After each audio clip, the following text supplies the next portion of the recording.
De volta a Brasília, o presidente Lula assinou 2 decretos que flexibilizam o marco legal do saneamento básico no país. A nova lei tem como objetivo universalizar os serviços de água e esgoto até 2033. E, na prática, uma estatal poderá entregar para todo o setor privado todo o serviço, mas o contrato continuará sendo entre empresa pública e uma cidade. O setor privado concordou com boa parte dessas mudanças, mas quer saber como ficará o papel das estatais, que vão ganhar mais direitos do que os previstos no texto original do Marco do Saneamento. A reportagem é de Brasília, Paula Lobão. O presidente Lula assinou nesta quarta-feira 2 decretos que atualizam o marco legal do saneamento. A nova regulamentação atende a vários pontos que vinham sendo negociados pelo setor em reuniões realizadas nos últimos meses com o governo federal. O marco do saneamento, aprovado em 2020 no governo Bolsonaro, tem como objetivo tornar universal os serviços de água e esgoto até 2033, com fornecimento de água para 99% da população e coleta e tratamento de esgoto para 90%. Entre as regras modificadas nesta quarta pelo governo Lula está a prorrogação para 2025 no prazo para a formação de consórcios regionais. Outra mudança é que agora as estatais vão poder prestar serviços sem licitação. O governo Lula também pôs fim ao limite de 25% para a realização pelos estados de PPPs, as parcerias público-privadas. O governo afirma que essa mudança é para ampliar a participação da iniciativa privada no setor. O ministro da Casa Civil, Rui Costa, disse que o saneamento básico está dentro do novo plano de investimentos do governo federal. Estamos preparando um novo plano de investimento no Brasil. E este plano de investimento, evidente, envolverá também os investimentos de água, o Água para Todos e de esgoto.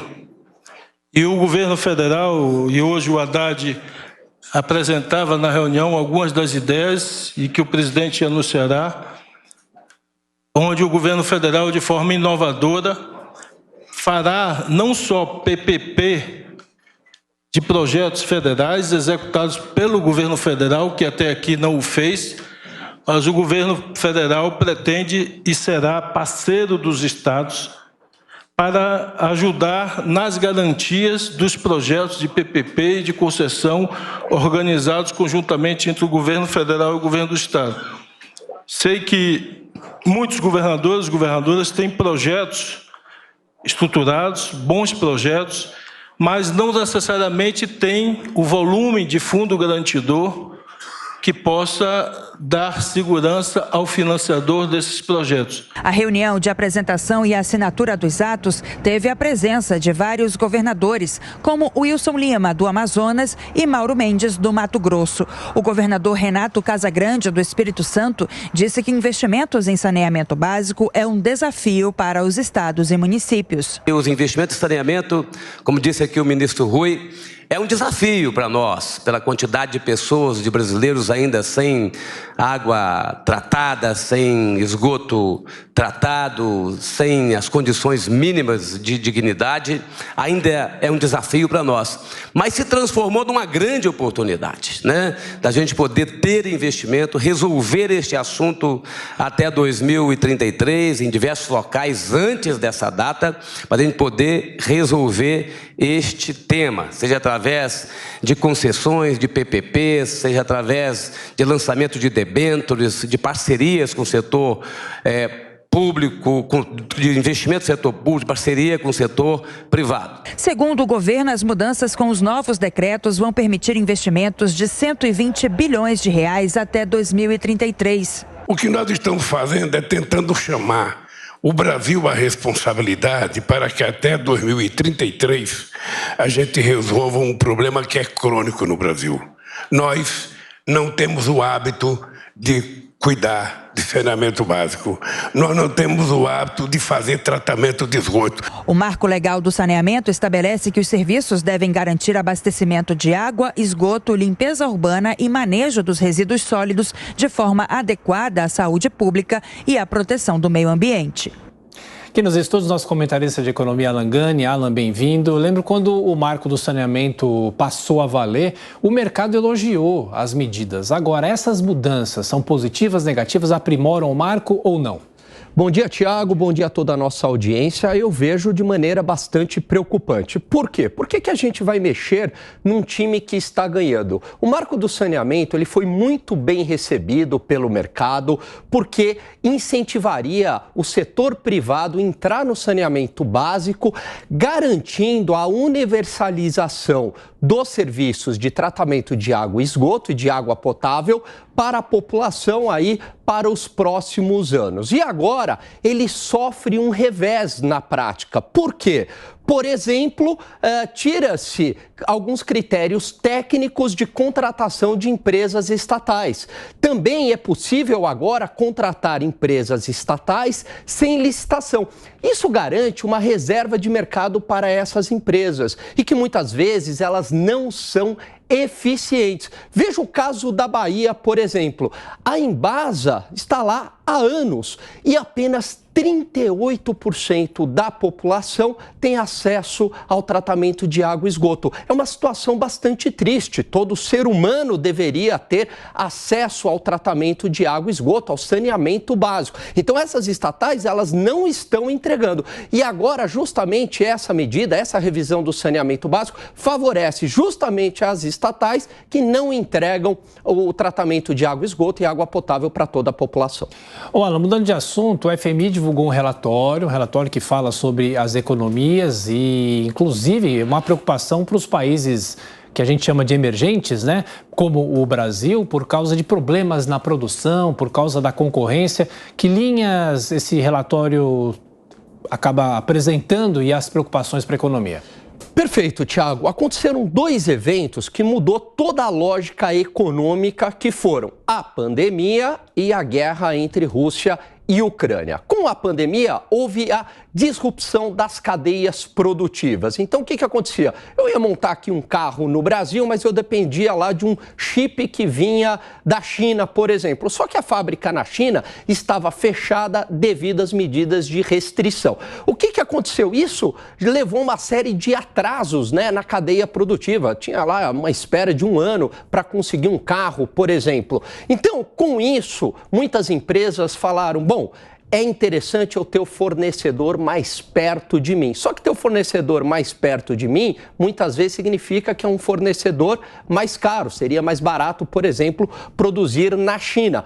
Outro ponto, a guerra entre Rússia e Ucrânia.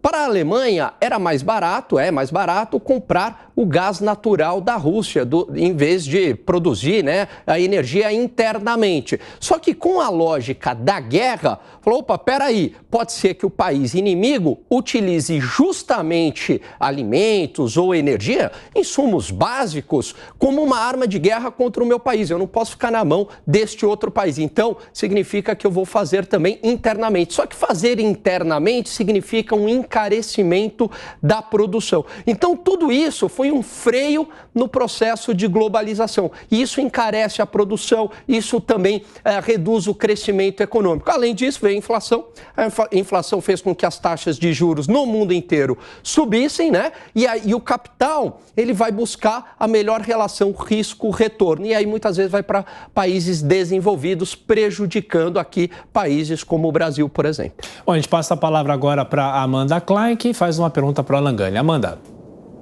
Alan, bom dia. Você estava falando anteriormente no marco do saneamento, nas alterações no marco do saneamento, e na contramão disso a gente tem o Tarcísio de Freitas, governador de São Paulo, anunciando aí, já preparando a privatização da Sabesp, anunciando a modelagem, o Banco Mundial vai participar. Que oportunidades você vê nisso? E também há críticas, né? Uma preocupação, por exemplo, com o eventual aumento da tarifa, gente que argumenta, poxa, mas a Sabesp é lucrativa, presta um bom serviço, quais são os prós e os contras? Você vê algum risco? E isso certamente servirá de contraponto à política adotada em nível nacional, né, do governo federal. Bom dia, Amanda. Ótimo ponto. Geralmente, quando há um processo de privatização, e é claro, né, quando ele é bem feito, quando o setor privado ele entra, significa, na prática, que há um aumento na qualidade dos serviços. Eu gosto sempre de trazer aquele exemplo, né, do telefone.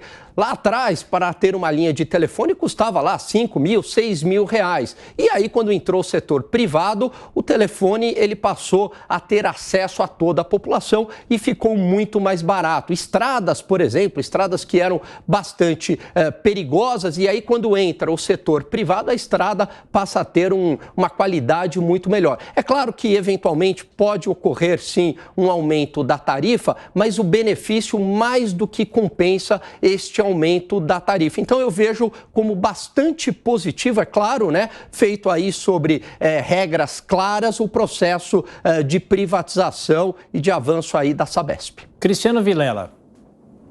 Alan Gani, bom dia, satisfação falar com você.